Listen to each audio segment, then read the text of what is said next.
Wali Kota Banjarmasin secara resmi melantik pejabat Sekretaris Daerah Banjarmasin di Balai Kota Banjarmasin Baisukan Senin 11 Januari 2021. Usai dilantik, pejabat Sekda Banjarmasin ini memimpin rapat pembahasan pengelolaan kawasan wisata Siring Banjarmasin di ruang rapat Sekda Banjarmasin jelang tengah hari Senin 11 Januari 2021. Pemirsa, berikut untuk kabar nang selengkapnya.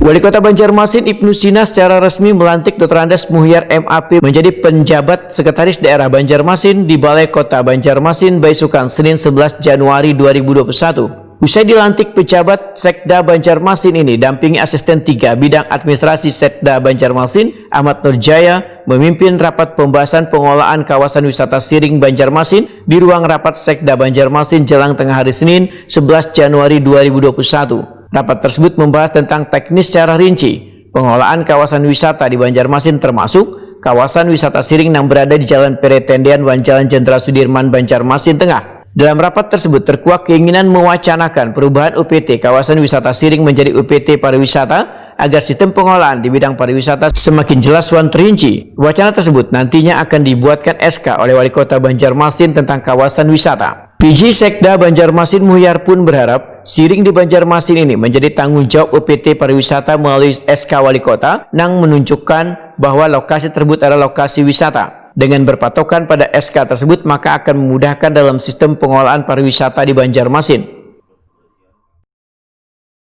Jadi kadang-kadang lagi ini Siring ini apakah termasuk Siring itu Mas? Karena disusuli dengan SK Wali Kota, bos, lokasi ini adalah tempat-tempat wisata termasuk yang di Bromo. Itu kan sudah jadi kawasan wisata juga kan? Nah itu juga tanggung jawabnya, berarti kan tanggung jawabnya.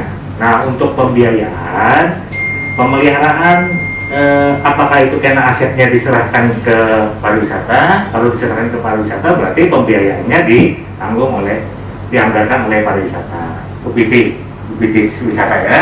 Tapi kalau misalnya asetnya belum diserahkan, kalau UPT wisata menganggarkan, kemudian misalnya PO menganggarkan, ada kan jadi masalah.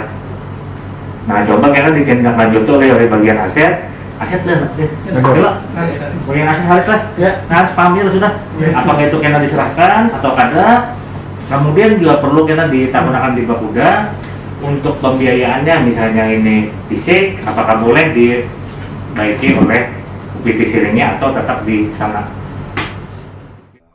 Rapat tersebut juga dihadiri Sekretaris Dinas Kebudayaan dan Pariwisata Banjarmasin Joko Pitoyo, Kepala Bidang Sungai Dinas PUPR Banjarmasin Hijbul Watoni, Kabak Organisasi Pemko Banjarmasin Endri, perwakilan dari Inspektorat serta Bidang Aset Bekauda Banjarmasin.